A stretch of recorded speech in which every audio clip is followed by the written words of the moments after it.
Hello guys! Yan ang Christmas tree dito sa bahay na gawa ni Lisa Canastra, ang aking daughter-in-law. Wala akong time guys na gumawa ng ganyan at saka hindi maganda ang aking mga Christmas tree kung ako ang maglagay ng mga palamuti. Kaya ayan guys, ang ganda. Ang ganda ng Christmas tree niya. Nakiki-Christmas tree na rin lang po ako guys.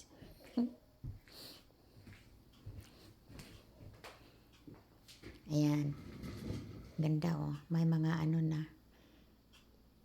May mga gift na rin. May skirt. May tree skirt.